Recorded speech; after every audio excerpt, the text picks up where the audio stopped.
Mass தர்க்கம் யாரை பற்றி பார்க்க போகிறோம்னா, ஒரு ராஜ்யசபா சீட்டான தான் பார்த்தீங்கன்னா அதிமுகவில் இபிஎஸ்க்கும் ஓபிஎஸ்க்கும் பார்த்தீங்கன்னா மோதலே வந்துச்சு. இபிஎஸ் பங்குக்கு பார்த்தீங்கன்னா சிவி சண்முகத்துக்கு மொதல் கொடுத்துருந்தாரு. அதுக்கப்புறம் ஓபிஎஸ் ஆதரவாக தர்மர் கொடுத்துருந்தாரு. இப்போ அதே பிரச்சனை தான் இப்போ திருப்பியும் வரப்போகுது. இப்போ 2 ராஜ்யசபா சீட்டு, ஒன்று பார்த்தீங்கன்னா தேமுதிக கொடுக்க போகிறாரு, எடப்பாடி பழனிசாமி கொடுத்துட்டாரு. ஆனாலுமே பார்த்தீங்கன்னா 62 எம்எல்ஏக்கள் ஆதரவு தான் இருக்குது. 68 இருக்கணும், 62 தான் இருக்காங்க.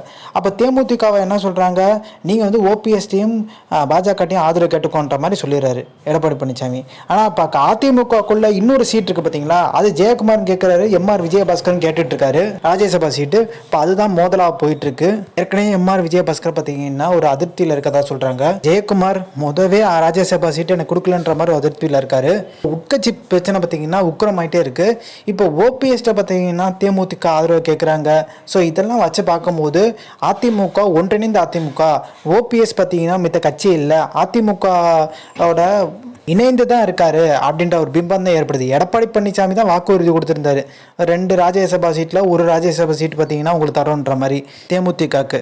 ஆனால் அந்த தேமுதிகக்கு ராஜ்யசபா சீட்டு வேணும்னா கூட்டணியில் இல்லாத பாஜக ஆதரவு வேணும், கட்சியில் இல்லாத ஓபிஎஸ் ஆதரவு வேணும்னா இப்போ ஓபிஎஸ் அதிமுகவே பார்த்தீங்கன்னா இப்போ கருத ஆரம்பிச்சிட்டாங்க. ஸோ இந்த இன்ஃபர்மேஷன் பிடிச்சா like, share, subscribe. Thanks for வாட்சிங் திஸ் வீடியோ.